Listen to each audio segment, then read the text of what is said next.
সুপ্রিয় শিক্ষার্থীবৃন্দ, আসসালামু আলাইকুম। সবাইকে আমার চ্যানেলের পক্ষ থেকে স্বাগত জানাচ্ছি।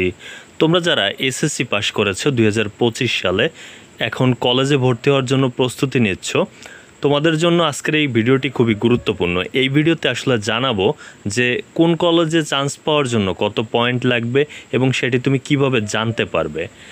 সাধারণত তোমরা জানো যে মেট্রোপলিটন এলাকার যে সরকারি কলেজগুলো, সেগুলোতে কিন্তু ভর্তির প্রতিযোগিতা বেশি থাকে, যেহেতু এই একাদশ শ্রেণীর ভর্তিটা মূলত পরীক্ষা দিয়ে হয় না, তোমার রেজাল্টের উপরে ভর্তি।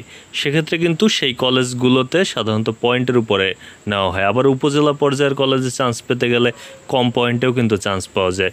তো আসলে যে বিষয়টি হয় যে এই যে ভর্তি সংক্রান্ত যে ওয়েবসাইটটি থাকে, সেই ওয়েবসাইটে কিন্তু এরকমের একটি নির্দেশনা দেওয়া থাকে, যে নির্দেশনায় মূলত কোন কলেজে ভর্তির জন্য কত পয়েন্ট লাগবে সেইটা কিন্তু মূলত বোর্ড ভিত্তিক এবং জেলা ভিত্তিক দেওয়া থাকে। যেমন আমার এখানে শুরুতে যেটি আমি দেখছি যে বরগুনা জেলার আমতলী থানার তালতলী গভর্নমেন্ট কলেজ, এখানে ভর্তি হওয়ার জন্য সায়েন্সে কত পয়েন্ট লাগবে সেটি কিন্তু দেওয়া রয়েছে, মিনিমাম 2.50 এরকমের দেওয়া রয়েছে।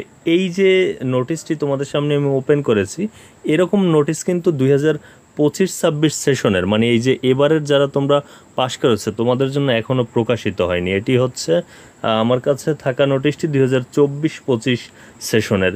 তো এই রকমের ঠিক একটা নোটিশ কিন্তু তোমাদের জন্য প্রকাশিত হবে, যেখান থেকে তুমি খুঁজে দেখতে পারবে তোমার বোর্ডের কোন কলেজে ভর্তি হতে গেলে কত পয়েন্ট লাগবে এবং সেখানে কয়টা সিট আছে।